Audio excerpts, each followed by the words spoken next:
Hello.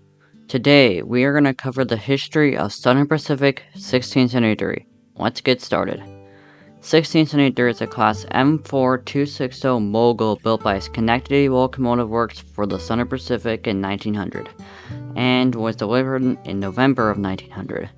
The majority of the Moguls were built by Cookie Locomotive Works, with Schenectady only building 19, one of them being 1673. In its career, which lasted from 1901 to 1955, logged over 1,000,000 miles. The engine primarily operated out of Tucson, pulling freight trains on various short line routes in Arizona. It occasionally went as far as Nogales and as far west as Yuma. 1673 went through various overhauls throughout its life. The first one was in 1906 when it was converted from using coal to oil. In 1922, 1673 received some upgrades. The Sacramento shops installed a superheater. This meant that the locomotive now had to use piston valves instead of side valves. By the early 1950s, 1673 worked as a switcher in the Tucson yard. Its Vanderbilt tender was replaced by a smaller square box tender. In 1955, it appeared in the movie Oklahoma. In the movie, 1673 has a diamond smokestack instead of the one pictured here.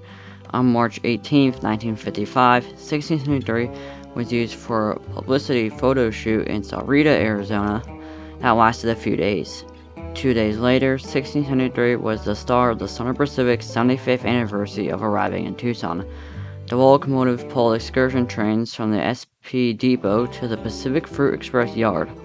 Afterwards, the railroad presented the locomotive to the city. A little while afterwards, 1673 was placed on display in front of the Pioneers Historical Society. In 1962, 1673 had to be moved to a display location at Himmel Park for construction stuff. 1673 sat at the park for many years exposed to the elements. It gradually deteriorated. Theft was also an issue. Parts like gauges and its builder's plate were stolen. While at Himmel Park, 1673 had its firebox removed. The really short reason, a few idiots decided to light fire in the firebox. I don't think they got it moving, but anyways, the city, instead of doing the right thing and putting a fence around the engine, they decided to remove the firebox. In 1984, a group of businessmen spent around $20,000 to perform a boiler inspection. By the early 90s, 1673 was in bad shape. It was so bad that many local residents thought that it would be scrapped. The 1673 task force was formed by a few residents to save the engine from its neglect. In 1992, 1673 was added to the National Register of Historic Places. By 1994, the locomotive had been taken apart, sandblasted, cosmetically restored, and put back together. In December of 2000, 1673 was moved to its current home of the Southern Arizona Transportation Museum, where it still sits today.